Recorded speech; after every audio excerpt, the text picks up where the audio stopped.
kesempatan kepada 4 orang penanya secara interaktif dengan menggunakan icon raise hand atau dapat menuliskan di live chat Zoom.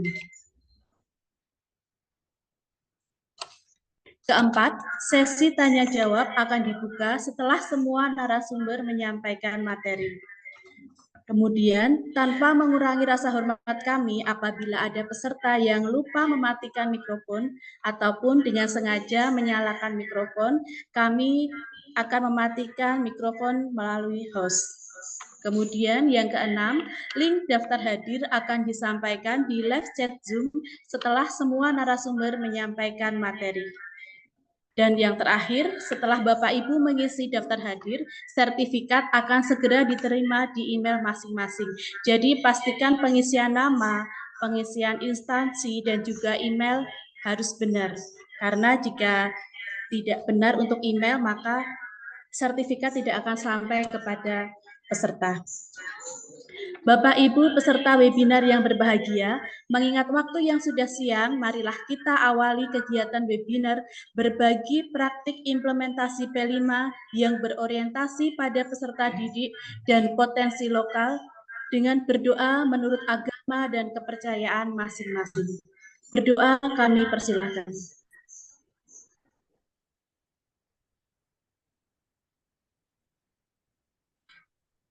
Berdoa selesai. Acara selanjutnya, mendengarkan lagu Indonesia Raya, peserta webinar dimohon untuk duduk tenang.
Terima kasih. Acara selanjutnya sambutan. Sambutan akan disampaikan oleh Kepala Sekolah Pelaksana Program Sekolah Penggerak Angkatan 3 sekaligus berkenan untuk membuka kegiatan webinar pada siang hari ini.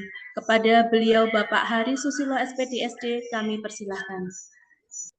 Assalamualaikum warahmatullahi wabarakatuh. Alhamdulillahirrabbilalamin. Asyhadu an la ilaha illallah, asyhadu anna Muhammadar Rasulullah sallallahu alaihi wasallam. Pertama, kita tidak henti-hentinya selalu mengaturkan rasa puji syukur kehadirat Allah Subhanahu wa taala, Tuhan yang Maha Esa. Pada pagi hari ini kita semuanya masih diberi anugerah nikmat sehingga bisa menghadiri undangan webinar yang kedua dari kelompok belajar kawan belajar SD Negeri Cemani 1 Kabupaten Sukoharjo dengan sehat walafiat.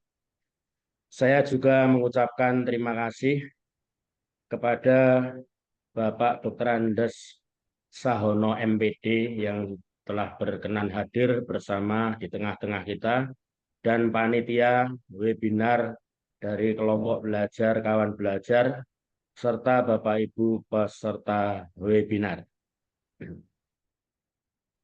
Berdasarkan Permendikbud Ristek nomor 371 tahun 2021, bahwa struktur kurikulum dibagi menjadi dua, yaitu pembelajaran reguler yang mengarah pada pencapaian CP dan proyek profil pelajar Pancasila. Kemudian yang kedua adalah pembelajaran proyek penguatan profil pelajar Pancasila yang menguatkan karakter dimensi, 6 dimensi pada profil pelajar Pancasila. Bapak Ibu sudah mengetahui bahwa karakteristik dari kurikulum merdeka adalah berpihak kepada peserta didik. Nah, bagaimanakah implementasi P5 yang berorientasi kepada peserta didik dan pada kearifan lokal? Marilah kita ikuti webinar kali ini. Jangan segan-segan Bapak Ibu mencatat hal-hal yang penting dan mencatat hal-hal yang sekiranya dapat ditanyakan di akhir sesi nanti.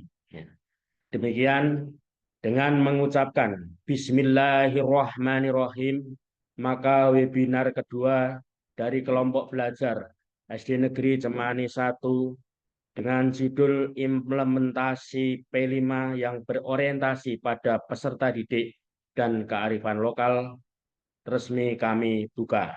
Demikian, terima kasih. Wassalamualaikum warahmatullahi wabarakatuh. Terima kasih kami ucapkan kepada Bapak Hari Susilo SPD SD yang sudah berkenan memberi sambutan dan membuka acara kegiatan webinar siang hari ini. Bapak Ibu peserta webinar yang berbahagia, buat tepung bahannya ikan, datang saudagar mencari celana. Selamat bergabung kami ucapkan, semoga webinar ini memberi makna.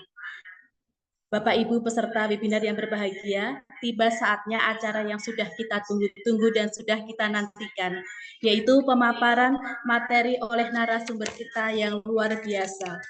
Adapun pemaparan materi yang pertama dengan judul Proyek Penguatan Profil Pelajar Pancasila pada Kurikulum Merdeka oleh narasumber kita, Bapak Dr. Andes Sahono MPD. Beliau adalah pengawas TK SD Kabupaten Sukoharjo, Ketua APKS PGRI Kabupaten Sukoharjo, Pelaksana Harian PGRI Kabupaten Sukoharjo. Kepada beliau Bapak Dr. Andes Sahono MPD, kami persilakan. Bismillahirrahmanirrahim. Assalamualaikum warahmatullahi wabarakatuh. Selamat siang dan salam sejahtera untuk kita semua. Yang kami hormati Pak Hari selaku Kepala Pelaksana Guru Penggerak SD Negeri Cemani 1 Grogol, beserta Dewan Guru yang kami hormati, dan Bapak Ibu peserta webinar dengan topik implementasi P5 yang berorientasi pada peserta didik dan potensi lokal. Baiklah Bapak Ibu, izinkan kami akan menyampaikan share screen.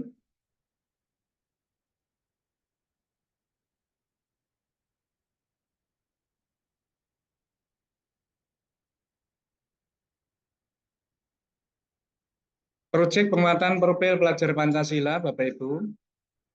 Yang pertama, ini kami sampaikan definisi atau pengertian profil pelajar Pancasila. Bahwa profil pelajar Pancasila merupakan bentuk penerjemahan dari tujuan pendidikan nasional. Profil pelajar Pancasila berperan sebagai referensi utama yang mengarahkan kebijakan-kebijakan pendidikan, termasuk menjadi acuan untuk para pendidik dalam membangun karakter serta kompetensi peserta didik. Profil pelajar Pancasila merupakan pelajar sepanjang hayat yang kompeten dan memiliki karakter sesuai nilai-nilai Pancasila. Pernyataan ini memuat 3 kata kunci. Yang pertama, pelajar sepanjang hayat. yang kedua kompeten, yang ketiga nilai-nilai Pancasila.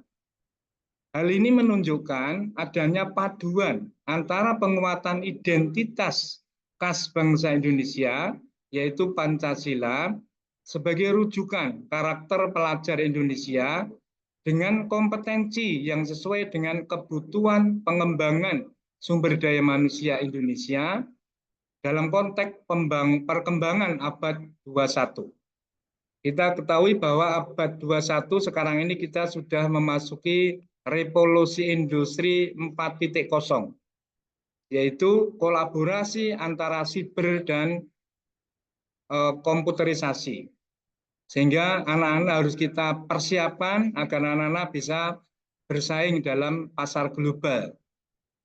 Oleh karenanya, sederhananya profil pelajar Pancasila adalah seperangkat kompetensi yang diharapkan tercapai oleh pelajar Indonesia. Profil pelajar Pancasila digali dari nilai-nilai Pancasila dan kebutuhan abad ke-21.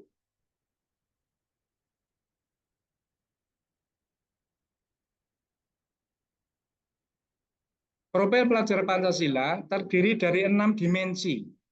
Yang pertama, beriman, bertakwa kepada Tuhan Yang Maha Esa dan berakhlak mulia. Yang kedua, mandiri. Yang ketiga, bergotong royong. 4, berkebinekaan global. 5, bernalar kritis. 6, kreatif. Keenam dimensi tersebut perlu dilihat secara utuh sebagai satu kesatuan agar setiap individu dapat menjadi pelajar sepanjang hayat yang kompeten, berkarakter, dan berperilaku sesuai nilai-nilai Pancasila.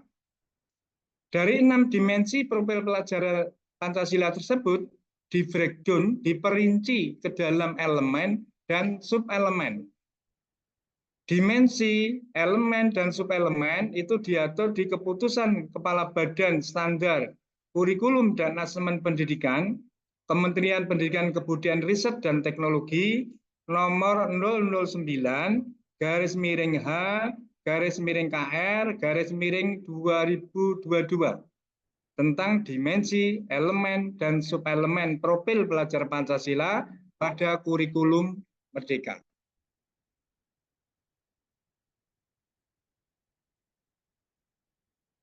Profil pelajar Pancasila adalah karakter dan kemampuan yang dibangun dalam keseharian dan dihidupkan dalam diri setiap individu peserta didik melalui budaya satuan pendidikan, pembelajaran intrakurikuler, proyek penguatan profil pelajar Pancasila, dan ekstrakurikuler.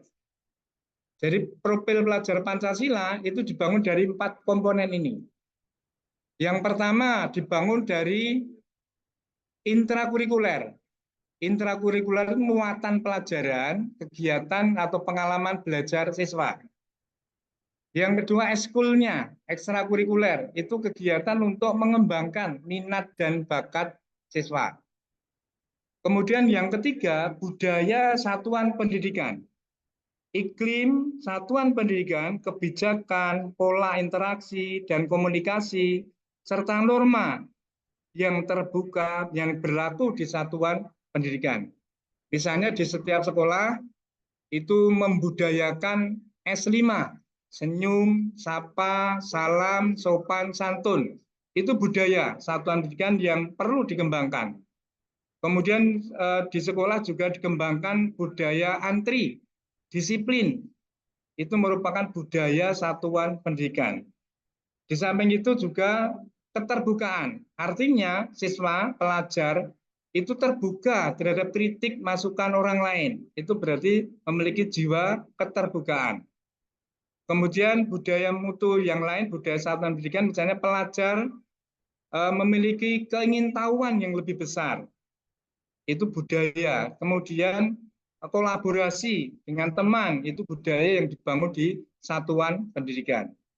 Yang keempat adalah proyek penguatan profil pelajar Pancasila, itu di struktur kurikulum Merdeka, itu merupakan co-kurikuler. Jadi ada intrakurikuler, ada co-kurikuler, dan ada ekstrakurikuler, di samping budaya satuan pendidikan.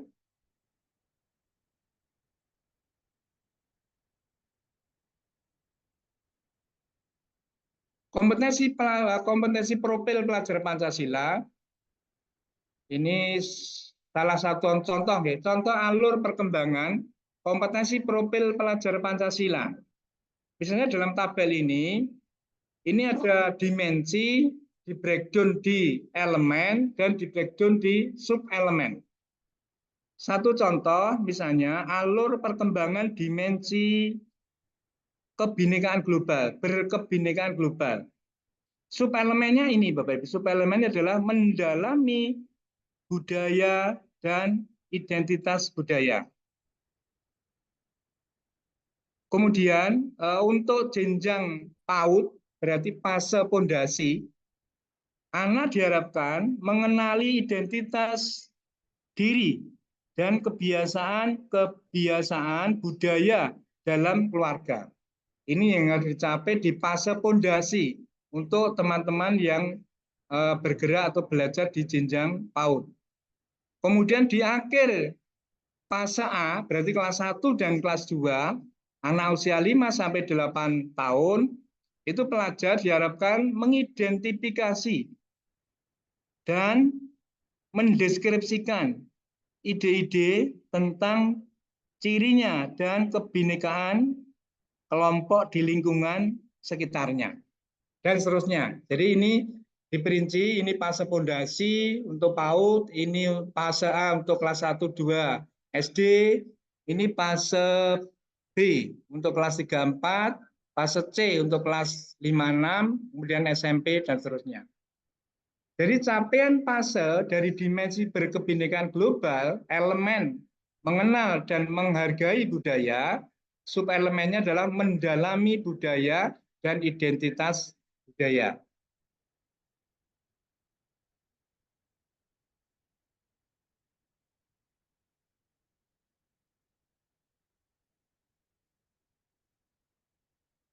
Ini tema-tema untuk proyek profil pelajar Pancasila di jenjang PAUD. Ada 4 tema. Yang pertama, aku sayang bumi. Yang kedua, aku cinta Indonesia. Yang keempat, bermain dan bekerja sama, kita semua bersaudara. Kemudian yang keempat, imajinasiku, imajinasi dan kreativitasku. Dari 4 tema di jenjang PAUD, diharapkan nanti minimal 1 atau 2 tema itu diproyekkan di jenjang PAUD. Jadi idealnya 2, sehingga semester 1 itu 1 tema, semester 2 tema yang lain yang berbeda. Ini untuk jenjang PAUD. Untuk tema-tema proyek profil pelajar Pancasila di dasar, pendidikan dasar dan menengah, pendidikan khusus dan kejuruan. Untuk pendidikan dasar dan menengah, ini ada 1, 2, 3, 4, 5, 6. Ada 6 tema untuk SD sampai SMA. Kemudian yang suara demokrasi, ini khusus untuk SMP, SMA sederajat. Untuk tema kebekerjaan, itu tema wajib di SMK. Jadi untuk jenjang SD, SMP, SMA, yang pertama adalah kearifan lokal. Kearifan lokal itu membangun rasa ingin tahu dan kemampuan inquiry melalui eksplorasi tentang budaya dan kearifan lokal masyarakat sekitar atau daerah tersebut serta perkembangannya. Ini untuk tema untuk jenjang SD, SMP, SMA. Kemudian yang kedua, rekayasa dan teknologi. Yang ketiga, kewirausahaan. Yang keempat, Bhinneka Tunggal Ika. Yang kelima, gaya hidup berkelanjutan. Yang keenam, bangunlah jiwa dan raganya. Berarti memiliki 6 tema ini untuk jenjang SD, SMP, sampai SMA. Kemudian khusus ini, suara demokrasi, ini hanya untuk jenjang SMP sampai SMA. Jadi SD tidak menggunakan tema suara demokrasi. Untuk tema kebekerjaan, ini tema wajib di SMK.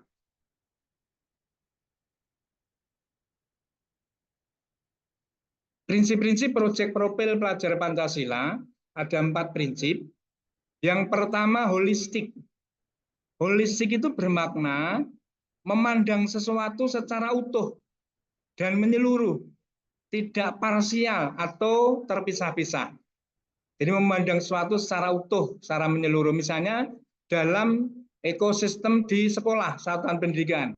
Di sana ada kepala sekolah, ada pendidiknya, ada tenaga kependidikannya, ada peserta didiknya, ada sarana prasarananya, ada perpustakaan, ada ruang kelas dan sebagainya.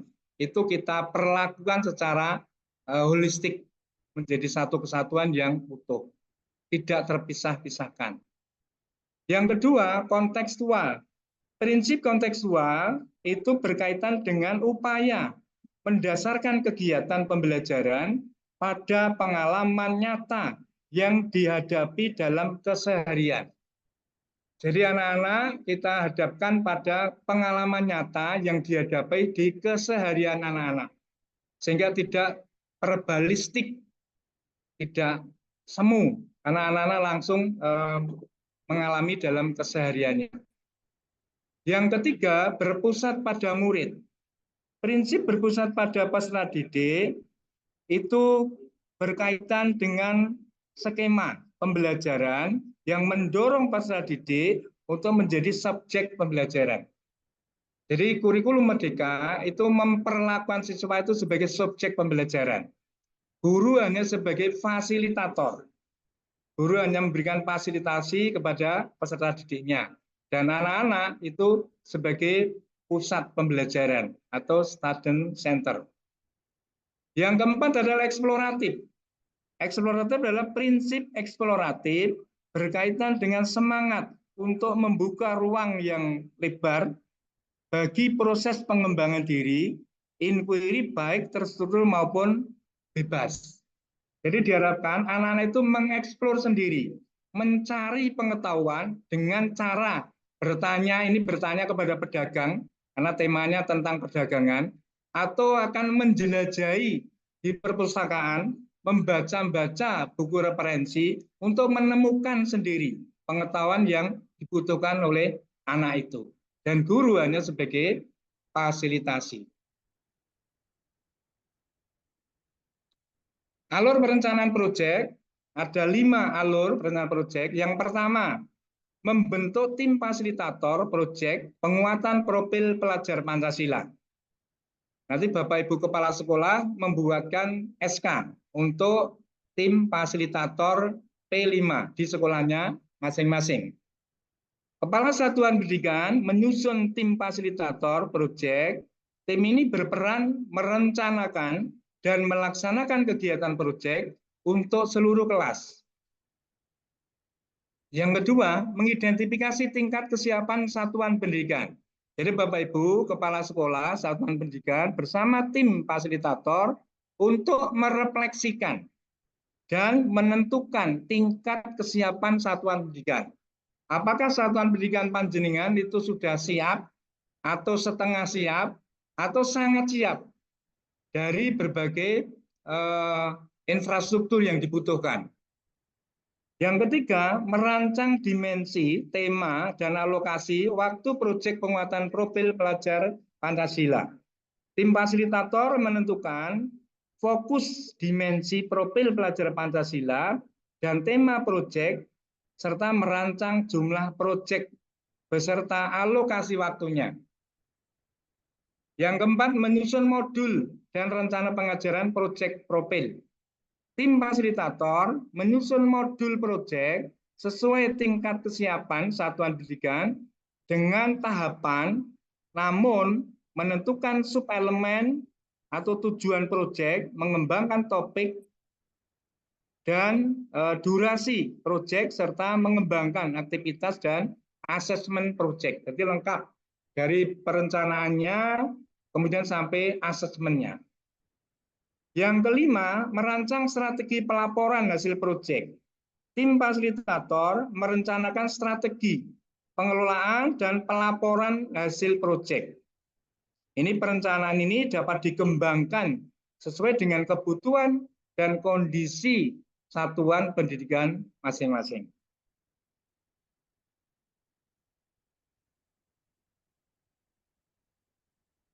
Langkah pengembangan kegiatan proyek profil pelajar Pancasila Ada 4 langkah. Yang pertama, mengidentifikasi kondisi serta kebutuhan murid dan satuan pendidikan. Mengidentifikasi kondisi serta kebutuhan murid satuan pendidikan. Yang dibutuhkan murid di sekolah itu apa? Untuk menentukan perancangan tujuan pembelajaran, cakupan topik, dan eksplorasi aktivitas pembelajaran. Ini contoh alur aktivitas modul proyek. Dalam alur modul proyek, Bapak Ibu, nanti ada beberapa kegiatan. Yang pertama adalah tahap pengenalan. Tahap pengenalan ini ada 1, 2, 3, 4, ada 5 tahapan. Kemudian yang kedua, tahap kontekstualitas. Kontekstualitas itu ada 1, 2, 3, ada 4 kegiatan. Yang ketiga adalah konteks tahap aksi. Tahap aksi itu ada 1, 2, 3, 4, 5. Ada 5 kegiatan. Yang terakhir adalah tahap finalisasi dan tindak lanjut. Itu ada 3 tahap. Ini adalah mengidentifikasi kondisi serta kebutuhan murid di satuan pendidikan.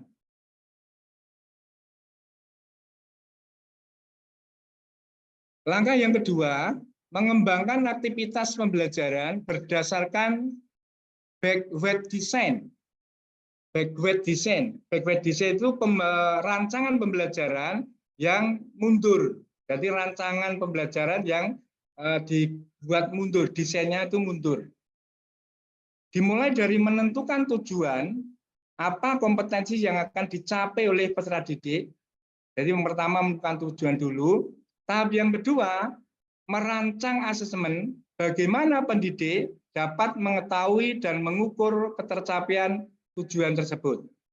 Ini langkah yang kedua. Langkah yang ketiga, baru mengembangkan aktivitas.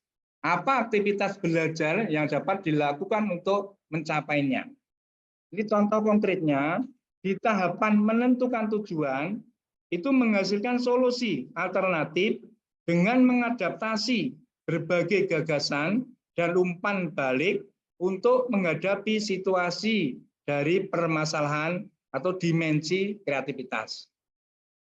Kemudian tahap 2, merancang asesmen, itu peserta didik dapat menuliskan ide solutif terhadap sebuah isu permasalahan yang mencakup berbagai sudut pandang.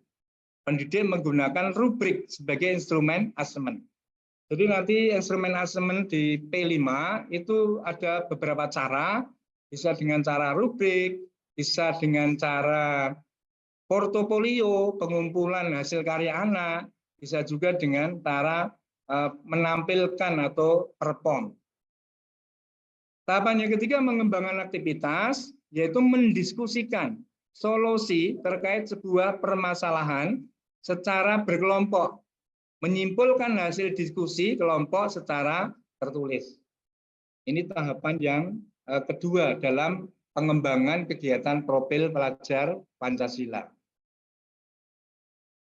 Kemudian langkah yang ketiga yaitu mengelola pelaksanaan proyek.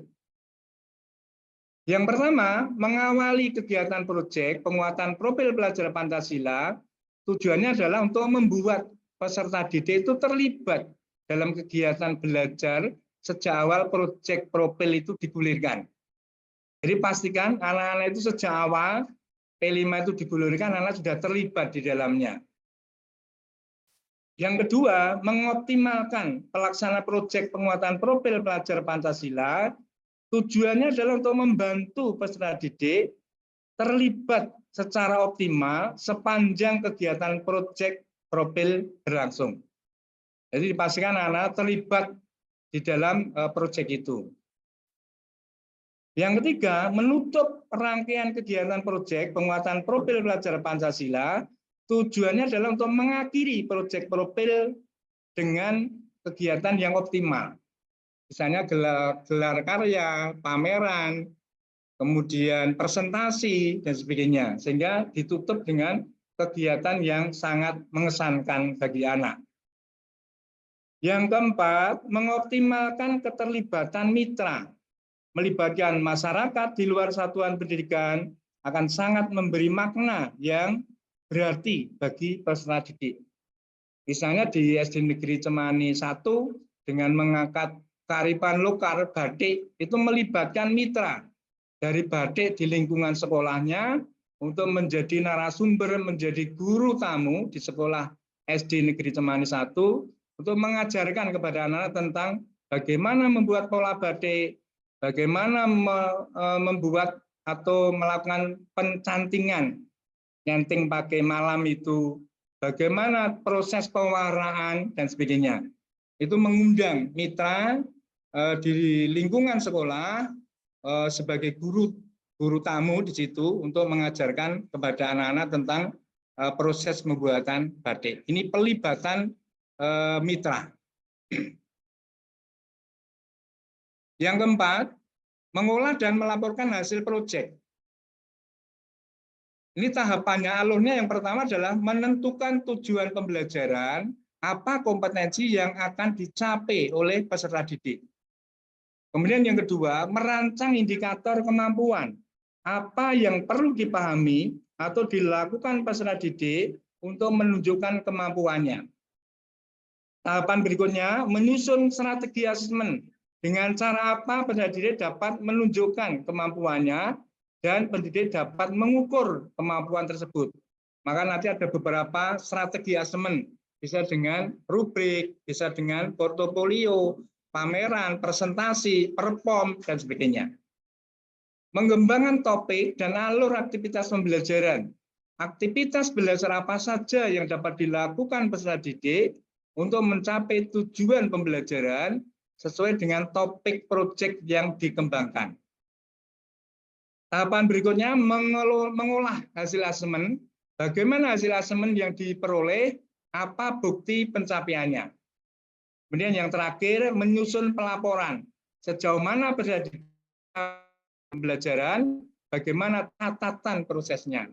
Jadi tidak semata-mata kita mencatat hasilnya, tapi prosesnya itu lebih penting.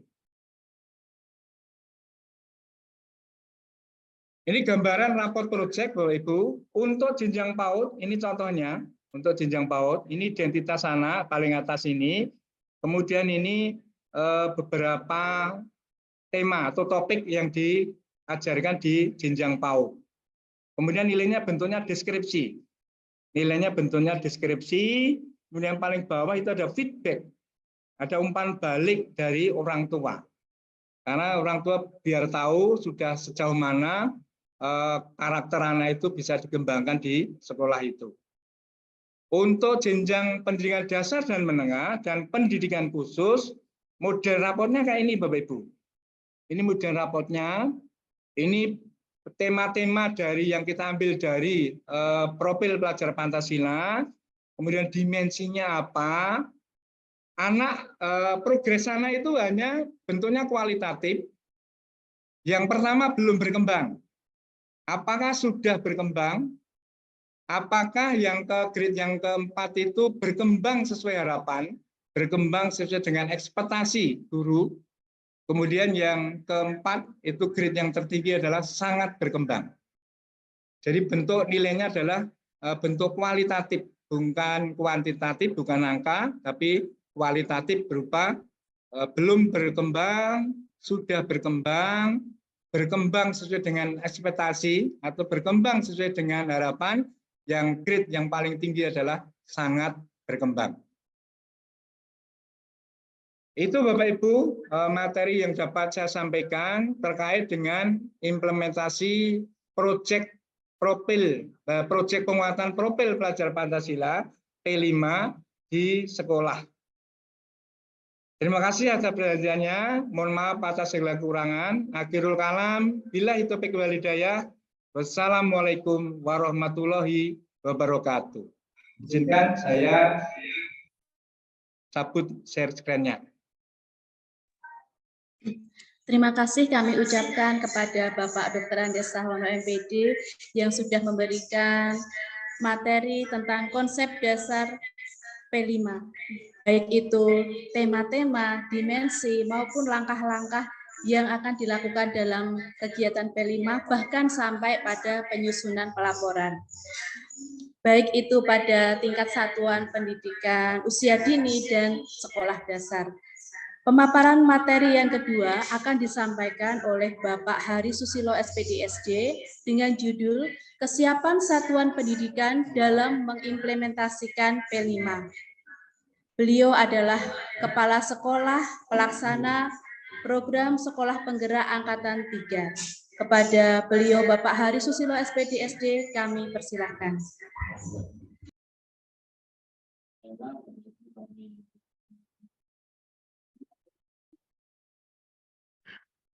Baiklah Bapak Ibu, kami menemani kembali. Sebelum Ibu Atip menyampaikan berbagi praktik baik, apa yang dilakukan oleh kepala sekolah akan kami sampaikan berdasarkan buku panduan. Ini adalah buku panduan dari Badan Standar Kurikulum dan Asesmen Pendidikan Kementerian Pendidikan, Kebudayaan, Riset, dan Teknologi Republik Indonesia. Nanti bila memerlukan akan kami share. Ini adalah satu-satunya buku panduan kami pedomani untuk mengimplementasikan P5. Jadi tadi dijelaskan oleh Pak Saono, kewajiban saya yang pertama adalah membentuk tim fasilitator. Tim fasilitator. Nah, yang pertama, kami membuat SK tentang tim fasilitator proyek penguatan profil pelajar Pancasila. Ini pun juga kami berpedoman pada buku panduan tadi. Di sini ada susunan timnya sesuai dengan buku panduan. Dan di sini juga ada uraian tugasnya. Jadi tidak hanya susunan, tapi ada uraian tugasnya. Setelah itu kami juga yang tugas kedua menyiapkan kesiapan satuan pendidikan. Videonya ini. Nah, suara pendidikan suara. Bapak Ibu, ini telah hadir di forum grup diskusi. Saya mengundang perwakilan dari orang tua, perwakilan dari komite, perwakilan dari pendidik, dan perwakilan dari peserta didik. Nah, ini. Jadi kami juga melibatkan peserta didik karena orientasi kami adalah juga peserta didik. Ini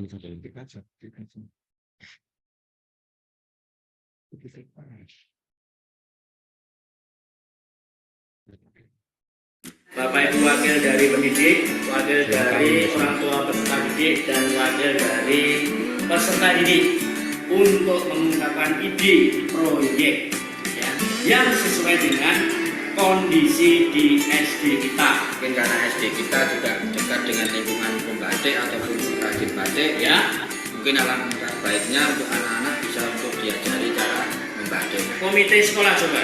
Mata pencaharian dari sebagian besar orang tua peserta didik Cemani 1 adalah membatik, Pak. Saya, Pak. Ya. Saya suka membatik dan saya ingin diajari membatik karena ibu saya di rumah suka membatik.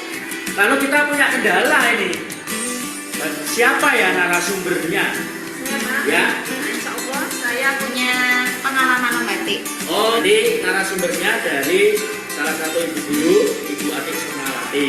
Saya wali murid di sini, ya, yang mempunyai pabrik batik. Oh ya, menghubungi mitra, nanti akan kerjasama bermitra untuk mewujudkan proyek membatik. Bagaimana, setuju Pak Ibu ya? Karena proyek membatik sesuai dengan kondisi di SD Cemani 1. Dari sini, dari peserta didik dan dari wakil dari orang tua sudah merumuskan proyeknya. Ya. Tadi ada kendala tentang narasumbernya dan mitra. Tapi ada usulan dari peserta FGD. Jadi dengan mitra ini dimaksudkan untuk meningkatkan hasil dan memperluas dampak dari proyek ini.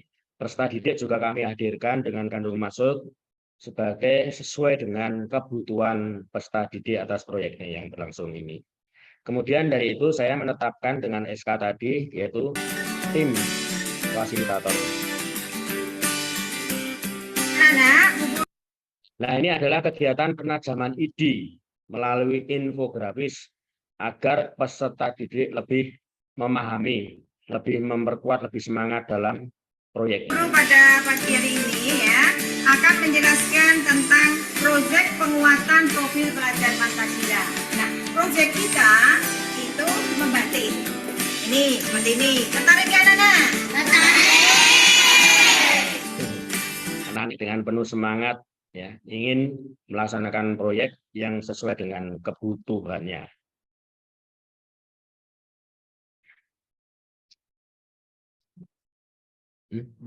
Ya, kemudian kami sampaikan sebagai kepala sekolah, kami juga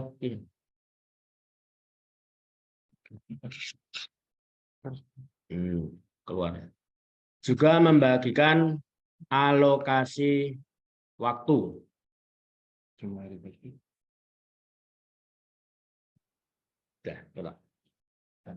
Ya, jumlah alokasi waktunya diasumsikan jadi 1 tahun itu 36 minggu dari buku pedoman itu. Semester 1 ada 20 minggu, semester 2 16 minggu karena banyak libur. P5 1 tahun 252 JP. Kami bagi 2 126 menjadi 6,3 JP per minggunya. Jadi seminggu ada 6 JP. Hari Senin sampai hari Kamis 1 JP per harinya, hari Sabtu 2 JP. Gitu.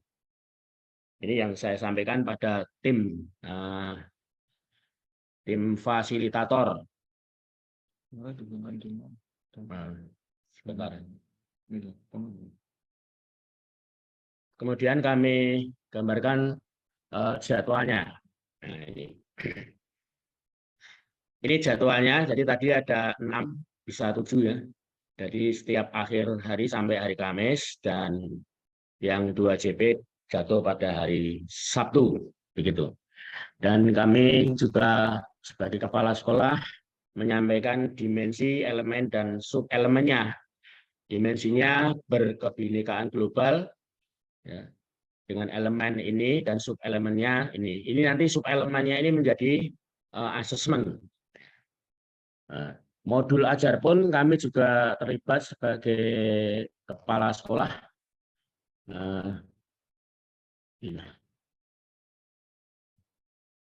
Ini ya, ini modul ajar.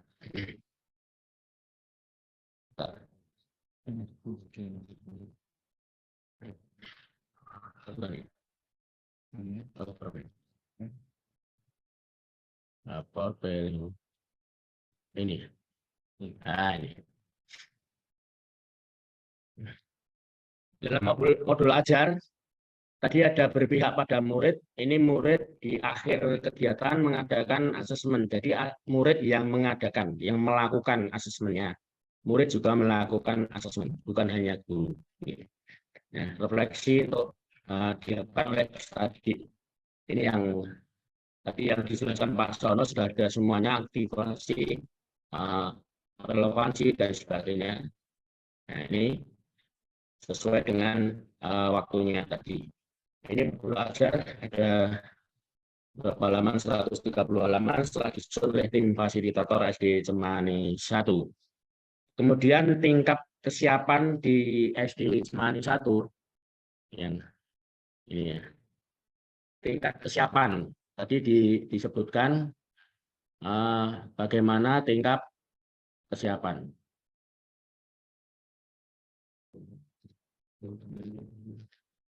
Identifikasi kesiapan satuan pendidikan. Setelah saya identifikasi melalui FGD tadi, ya akan ada tahap awal, tahap berkembang, dan tahap lanjut. Nah, karena SD Cemani 1 tadi sudah ada keterlibatan mitra, maka tahap kami adalah tahap lanjutan. Tahap lanjutan dan direkomendasikan menjadi mentor untuk sekolah atau tahap awal berkembang. Jadi karena kami sudah dengan mitra, maka tahap kami adalah tahap lanjutan.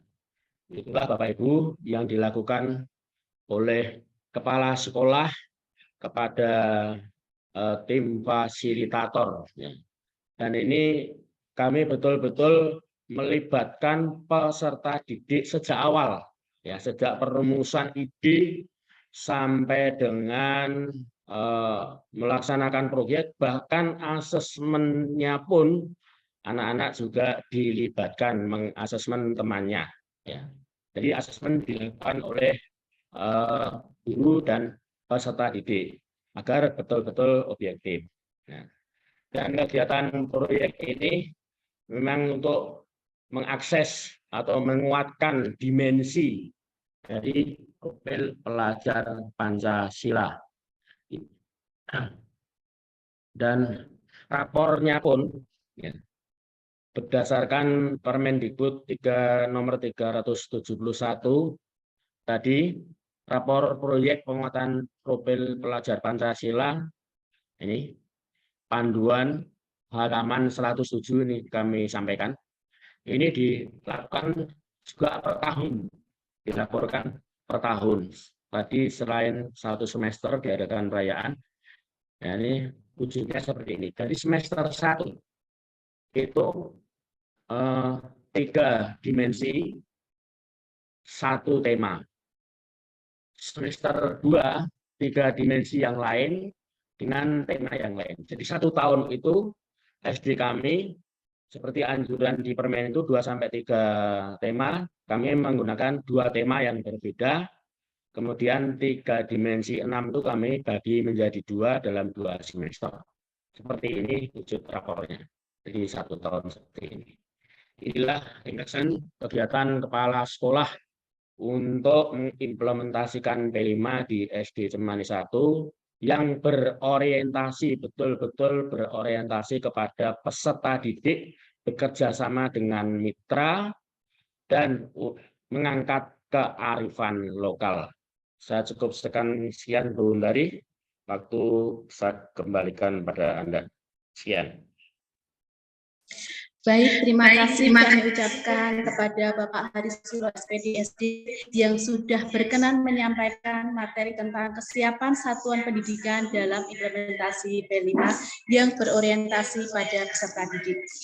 Bapak Ibu peserta webinar yang berbahagia, kembali kami ingatkan bahwa untuk link daftar hadir akan kami sampaikan setelah semua narasumber selesai menyampaikan materi pada kegiatan webinar siang hari ini. Bapak Ibu peserta webinar yang berbahagia, setelah kita mendapatkan materi dari Bapak Dr. Andes Sahono MPD tentang konsep dasar P5, kemudian dilanjutkan oleh narasumber kedua kita Bapak Hari Susilo SPD SD tentang kesiapan satuan pendidikan dalam implementasi P5, sepertinya kurang lengkap jika kita belum mendapatkan materi ataupun praktik langsung dari guru yang melaksanakan kegiatan P5. Untuk selanjutnya akan disampaikan praktik implementasi P5 yang disampaikan oleh Ibu Ati Sukmawati SPD. Beliau adalah guru kelas 5 SD Negeri Cemani 1, pelaksana program sekolah penggerak yang telah berhasil melaksanakan proyek penguatan profil pelajar Pancasila dengan judul Batikku. Kepada beliau Ibu Ati Sukmawati, kami persilahkan.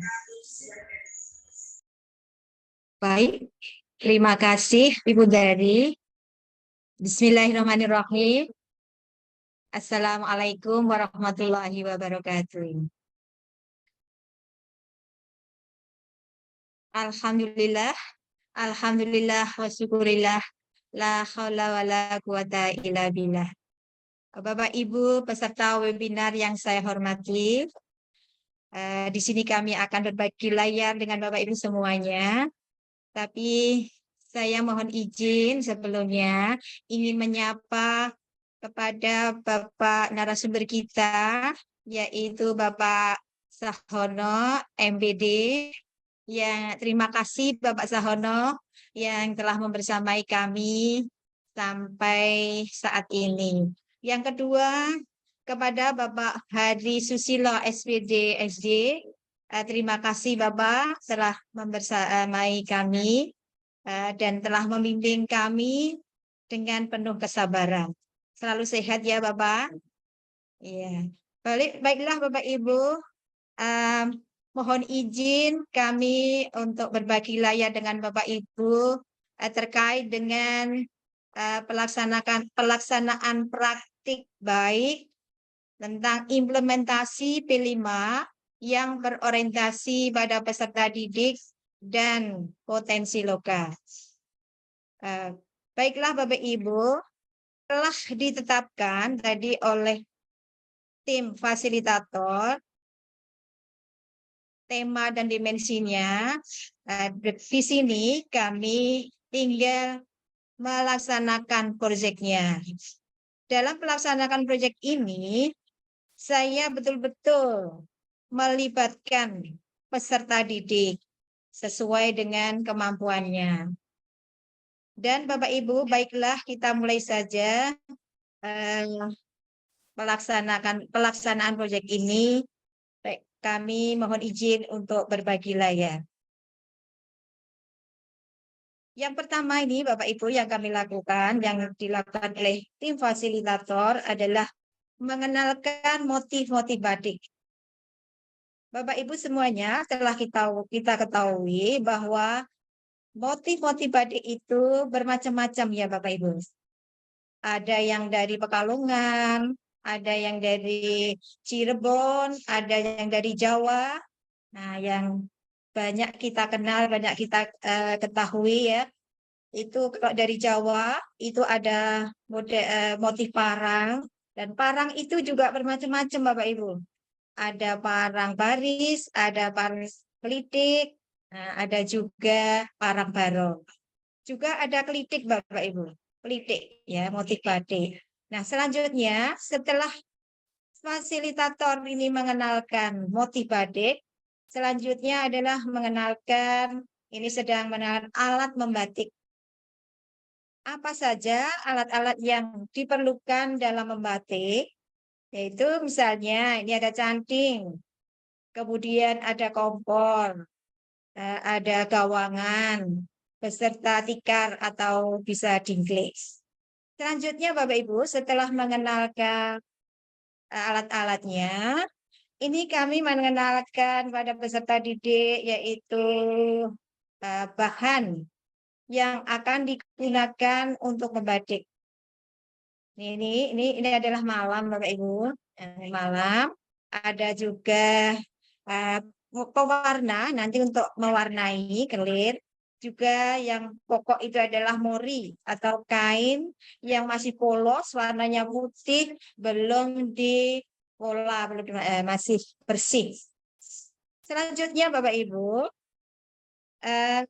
ini mulai membuat pola. Nah, anak-anak, sebelumnya kami mengenalkan dulu pola-pola yang harus dibuat oleh anak-anak. Nah, anak-anak juga bisa membuat sendiri dengan cara mengeksplorasi dari misalnya internet atau dari rumah atau dari perusahaan batik atau pabrik batik yang ada di sekitar SD kami maksud saya. Nah, ini anak-anak ini sudah memulai membuat pola. Karena ini anak-anak memilih sendiri, jadi ini diferensiasi konten ya Bapak Ibu ya, memilih sendiri sesuai dengan keinginannya. Walaupun tadi kami sudah menyodorkan beberapa macam, tapi anak-anak dibebaskan untuk memilih sendiri apa yang disukai, karena ini diferensiasi konten ya Bapak Ibu. Selanjutnya, ini anak-anak mulai membatik Bapak Ibu. Nah, tadi kan sudah dipola, ini mulai dibatik dengan canting, mulai ditorehkan itu malamnya yang sudah dicairkan. Ini sudah dicairkan di dalam pajan ini. Perlu dicairkan dulu malamnya supaya mencair dan panas ini Bapak Ibu. Jadi harus kita benar-benar menjaga agar tidak terjadi sesuatu. Nah, ini anak membatik dengan tekun ya, dengan senangnya ini ya, ada beberapa teman berkelompok. Kemudian ini juga anak sedang melancarkan cantingnya. Karena di dalam canting ini biasanya itu tersumbat Bapak Ibu. Jadi ini bukan main-main. Itu anak-anak meniup supaya cantingnya itu bisa lancar, tidak tersumbat. Malamnya yang sudah itu bisa lancar keluar, mudah ditorehkan ke kainnya yang sudah terpola tadi. Nah, kemudian ini juga ada beberapa ya, ini Bapak Ibu ya,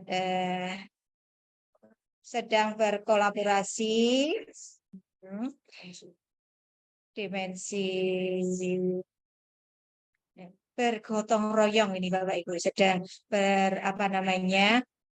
bekerja sama, saling bertanya untuk caranya bagaimana membatik yang baik. Nah, terus yang itu ya Bapak Ibu yang pojok itu dimensi berkebinekaan global Bapak Ibu. Jadi antara anak laki-laki dan perempuan menjadi satu bekerja sama untuk menyelesaikan proyeknya. Selanjutnya Bapak Ibu, ini juga ada anak yang sedang minta diajari ya, sehingga tim fasilitator ini mengajari atau memberitahu begini loh caranya membatik yang baik itu seperti ini. Nah ini anak ini ingin tahu tentang cara membatik yang baik. Ini ada dimensi mandiri Bapak Ibu. Nah selanjutnya ini ada setelah membatik itu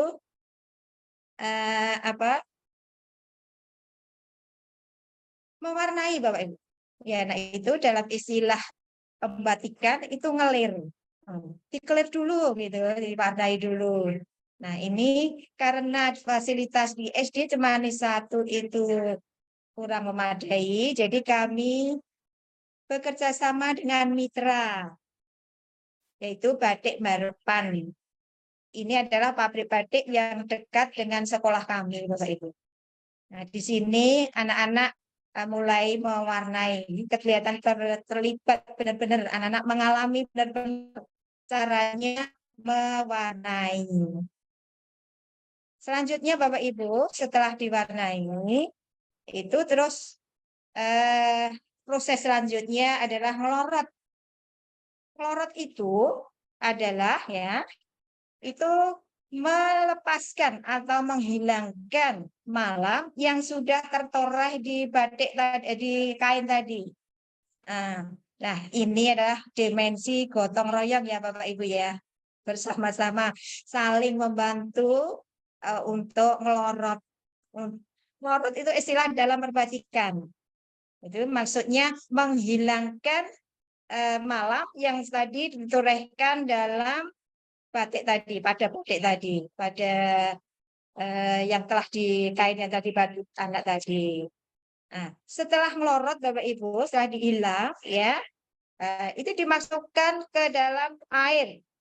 Nah, itu namanya mencuci-cuci maksudnya. Setelah dilorot, kemudian dicuci supaya itu benar-benar hilang malam yang tertempel di kain tadi. Kain batik tadi. Bapak Ibu, setelah ini proses pencucian, ya setelah dicuci, kemudian selanjutnya dijemur. Mengapa ini harus dijemur tempatnya di dalam rumah maksud saya? Nah, ini bertujuan agar batiknya tadi yang sudah jadi tadi tidak mudah luntur atau memudar warnanya. Jadi harus dijemur di tempat yang teduh. Nah, beginilah Bapak Ibu. Setelah selesai, inilah hasilnya. Anak-anak sangat gembira sekali, merasa memiliki. Nah, tadi sudah buat batiknya, sudah mengalami prosesnya, cara pembuatannya batik, cara pembuatan batiknya. Nah, Bapak Ibu, ini kami tampilkan video kegiatan proyek kami dari awal sampai akhir. Nah, ini tadi.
Wabillahi taufiq wal hidayah.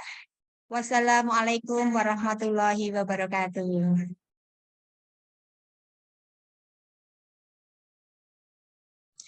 Baik, kami ucapkan terima kasih kepada Ibu Atik Sukmawati yang sudah berbagi praktik implementasi P5 yang berorientasi pada peserta didik.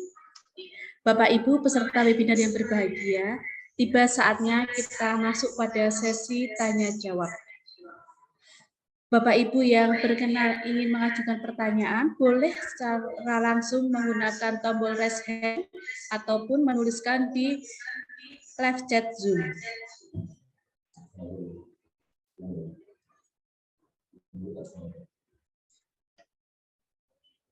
Mungkin ada yang ingin bertanya tentang materi atau yang telah disampaikan oleh Bapak Dr. Andes Sahono NPD ataupun Bapak Hari Susilo SPD SD atau Ibu Atik Sukmawati SPD.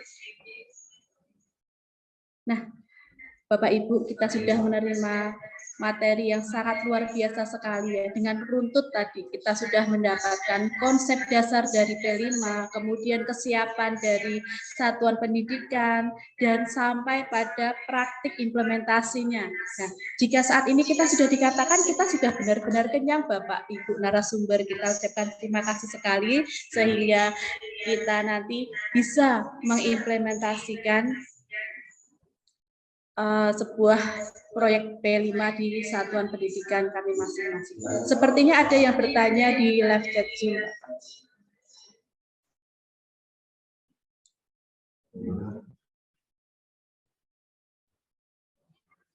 Nah, ini tapi tidak ada menyebutkan nama. Ya.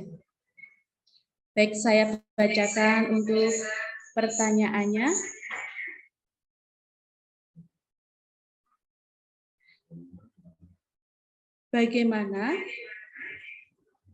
Bagaimana cara kita agar proyek P5 kita dapat berorientasi pada peserta didik? Nah, silakan kepada Bapak Ibu narasumber mungkin berkenan untuk menjawab. Baik, kami berikan pertanyaan ini kepada Bapak Hari Susilo SPD SD, berkenan untuk memberikan jawaban. Ya, terima kasih. Sayangnya Anda tidak mencantumkan nama. Kita tidak bisa berlanjut silaturahim. Baiklah, sejak awal, jadi pertanyaan ini sangat menarik saya nantikan dan ini menjadi fokus perhatian di SD kami. Bagaimana peserta didik terlibat aktif dalam proyek ini. Tadi sudah kami tampilkan, yaitu pada waktu kami menyiapkan satuan pendidikan. Ya.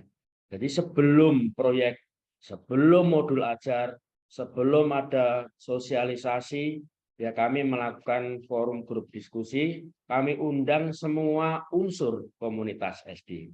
Baik itu perwakilan dari orang tua murid, baik itu perwakilan dari guru, dari komite, dan dari peserta didik. Disinilah, mulai dari sinilah peserta didik sudah mulai dilibatkan, sehingga kita mendengar apakah kamu punya kompetensi awal pada proyek nanti, begitu. Ternyata anak-anak secara tiba-tiba tidak kita duga, anak itu di rumah sudah ada kompetensi proyek ini, gitu. Sehingga kita tinggal memfasilitasi. Bayangkan Bapak Ibu kalau saya misalnya proyeknya tentang IT, anak-anak kompetensinya awal tidak ada, maka akan banyak kendala dan tidak lancar. Nah, karena proyek ini itu sesuai dengan kebutuhan peserta didik dan kompetensi awalnya, maka berjalan dengan lancar. Orang tuanya juga sudah ada kompetensi awalnya, komite juga sudah mengetahui, dan Bapak Ibu guru ada yang sudah punya pengalaman tentang proyek ini. Dan mitra pun juga mudah didapatkan tidak jauh dari SD ini. Mitra di sini untuk memberikan infrastruktur, karena di SD kan tidak mungkin ada seperti tadi Pak ya, tempat mencelup, menjemur itu melorot. Nah itu kita harus bekerjasama, itu kendala awal tadi juga didapatkan kendalanya. Nah dengan mitra kendala itu dapat diatasi. Kembali lagi, jadi supaya peserta didik itu terlibat aktif, pertama itu Pak, jadi dilibatkan dalam penyiapan satuan pendidikan tadi. Yang kedua, peserta didik juga dilibatkan dalam prosesnya, tentu ini ya. Jadi nanti yang ketiga, peserta didik juga dilibatkan dalam refleksi. Refleksinya ada awal, tengah, akhir. Peserta didik ikutkan. Cukup sederhana dengan checklist. Dengan demikian, mereka dapat mengetahui perkembangannya dalam proyek ini. Sehingga di tengah-tengah proyek dapat diperbarui, formatif gitu. Nah, itu betul-betul aktif. Dan di akhir nanti juga peserta didik juga menyampaikan refleksi akhirnya. Ada instrumennya, begitu ya. Jadi ini betul-betul bukan rekayasa, ini sudah disaksikan dari BPGP, Bapak Chandra Adi Prabowo, juga dari LPMP, itu Ibu Sri Hastuti, juga dari Kabupaten, Bapak Saono, semua sudah menyaksikan proyek ini. Dan kami memang mengedepankan tentang keterlibatan peserta didik dari awal ide, tengah, asesmen sampai akhir proyek. Begitu. Terima kasih. Mudah-mudahan puas adanya. Itu saya kembalikan, Mbak. Terima kasih kepada Bapak Hari Susilo SD. Berarti tadi bisa simpulkan bahwa bagaimana cara kita agar proyek P5 kita dapat berorientasi pada peserta didik, yaitu melibatkan siswa mulai dari identifikasi, proses, sampai pada refleksi, nggih Bapak. Baik, untuk selanjutnya Mungkin ada yang ingin ditanyakan kepada narasumber kita? Jika tidak, Bapak Ibu, kami ingatkan kembali bahwa untuk penulisan sertifikat baik dalam nama, instansi pendidikan, dan juga emailnya, mohon diperhatikan agar sertifikat bisa sampai kepada tangan semua peserta. Acara selanjutnya, Bapak Ibu, kita lanjutkan pada penutupan. Kegiatan penutupan siang hari ini akan ditutup oleh Bapak Hari Susilo SPD SD selaku Kepala Sekolah Pelaksana Program Sekolah Penggerak Angkatan Ketiga. Kepada Bapak Hari Susilo SPD SD, kami persilahkan. Ya, baiklah. Intinya implementasi P5 yang berorientasi pada peserta didik. Mohon maaf Bapak Hari, boleh saya menyelah? Karena ini ternyata ada satu pertanyaan lagi Bapak, apakah masih diizinkan silakan untuk menjawab? Ya, saya izinkan. Iya, terima kasih Bapak Hari. Pertanyaannya Bapak ditujukan kepada Bapak Dr. Andes Sahono MPD, bagaimana sebuah proyek P5 itu dapat dikatakan berhasil? Pertanyaannya dari Ibu Tika Putri SD Negeri Gedangan 2. Kami mohon untuk Bapak Dr. Andes Sahono MPD berkenan memberikan jawaban. Baiklah, pertanyaan dari Mbak Tika Putri. P5 itu dikatakan berhasil kalau outputnya itu dapat kita lihat dari kompetensi dan karakter siswa tersebut. Jadi outputnya yang kita lihat outputnya. Dan itu bisa kita lihat menggunakan rapot tadi. Apakah siswa tersebut, peserta didik tersebut telah menguasai materi yang kita sampaikan di proyek itu, dan karakternya nampak dalam keseharian siswa tersebut. Jadi intinya di P5 itu adalah karakter yang 6 dimensi itu nampak dalam keseharian. Jadi ada output dan ada outcome-nya. Itu dapat kita lihat kalau P5 di sekolah kita berhasil. Demikian Mbak Dari. Ya. Baik, terima kasih kepada Bapak Dr. Andes Sahono MPD yang sudah berkenan memberikan jawaban. Nah, sepertinya ini saya malah semakin menarik Bapak Ibu. Sebenarnya tadi sudah mau ditutup, tetapi ada satu pertanyaan lagi ini dari Ibu Astri Paramita. Bahwa tadi di dalam sebuah pemaparan tadi ada Bu Ati memaparkan 2 dimensi, yaitu berkebinekaan global dan gotong royong. Mohon untuk memberikan jawaban bagaimana menyusun asesmen dengan beragam fase, bentuk asesmennya seperti apa. Kepada Bapak Hari Susilo SPD SD berkenan memberikan jawaban. Terima kasih. Wah, semakin hangat nih. Terima kasih atas partisipasi dan keikutsertaan dalam webinar ini. Pertanyaannya bagus ya. Tadi memang kalau sebenarnya ada waktu, saya ingin menyampaikan bentuk asesmennya. Ya. Jadi asesmen ini memang yang diasesmen bukan proyeknya, tetapi dimensi karakternya. Ya. Jadi kita yang pertama adalah mengambil tujuan dulu. Jadi untuk mengukur tujuan asesmen. Tujuan diambil dari mana? Tujuan diambil dari dimensi. Nah, di dalam dimensi tadi kan ada elemen dan ada subelemen. Nah, ini ada subelemen yang sesuai dengan kelasnya atau fasenya. Nah, ini adalah tujuan. Ini yang diukur. Nah, manakala peserta didik ini mencapai subelemen maka berkembang. Tetapi kalau sebelumnya sini ya. Tapi kalau mencapainya sebelumnya itu ada subelemen, ada belum berkembang, atau kelas bukan belum berkembang, ada subelemen yang misalnya ini kelas 4, ada kelas 3, terus di sini kelas 2, kelas 1. Ini ada kelas 5, kelas 6. Nah, kalau anak peserta didik ini sudah mencapai di pas kelasnya, namanya sudah berkembang. Nah, kalau sebelumnya, nah ini baru berkembang itu. Terus sebelumnya lagi belum berkembang. Nah, terus ini yang sudah melampaui gitu ya. Jadi diambil dulu dari subelemen ya. Subelemennya itu sebagai tujuan dari proyek itu ya. Gitu, menarik sekali. Ya, jadi tadi kami menggunakannya dengan rubrik. Ya. Jika peserta didik ini sudah berkembang, kalau yang sebelumnya belum berkembang, kalau yang melampaui sudah berkembang. Yang sudah berkembang ini adalah berkembang sesuai harapan, ya, yang pas dengan kelasnya tadi. Jadi mengambilnya dari dimensi yang sub elemen, ya. Ya kalau berkenan nanti di kesempatan lain, Mbak, kita susun cara menyusun asesmen di P5. Ya, ini menarik sekali karena yang diukur bukan proyeknya tapi dimensinya, ya. Terima kasih. Pertanyaan Anda membuat kami bangga untuk menyampaikannya. Ya, ini yang diharapkan dari implementasi P5 yang sesungguhnya. Sekali lagi, Pak, ya, diambil dari sub elemen yang sesuai dengan kelasnya, ya. Kalau belum sebelumnya namanya belum berkembang, kalau pas namanya berkembang sesuai harapan, kalau melampaui sudah melampaui, gitu ya. Terima kasih, Mbak. Baik, terima kasih kami ucapkan kepada Bapak Hari Susilo SPD SD yang sudah berkenan memberikan jawaban. Berarti tadi bisa dikatakan bahwa kita membuat rubrik asesmennya di dalam kita membuat asesmen berdasarkan sub-elemen dari dimensinya ya Bapak.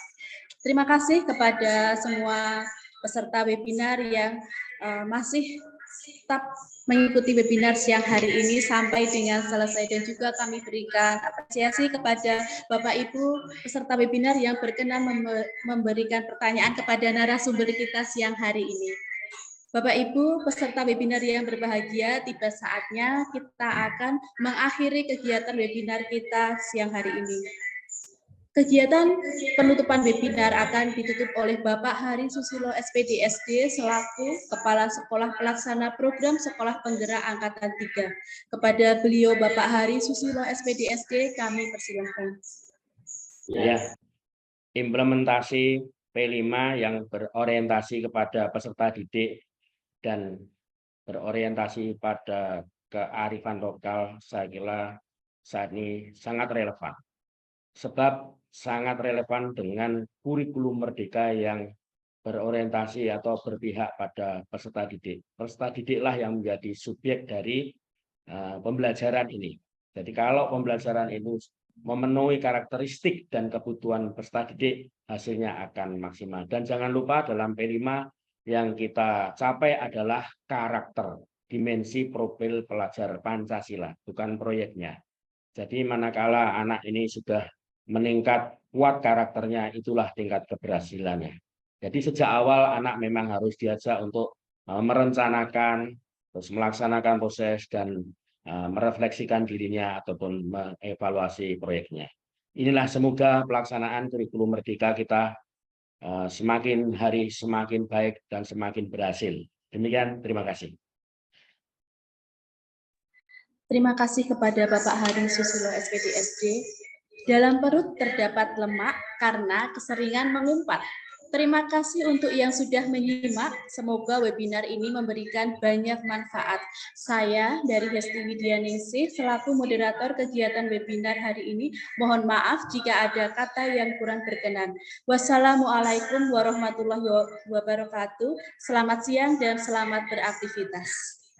Jangan lupa kami ingatkan untuk mengisi link sertifikat Bapak Ibu, baik nama, instansi maupun email harap diperhatikan karena jika ada kesalahan maka kami dari panitia tidak bisa melakukan pembetulan. Terima kasih.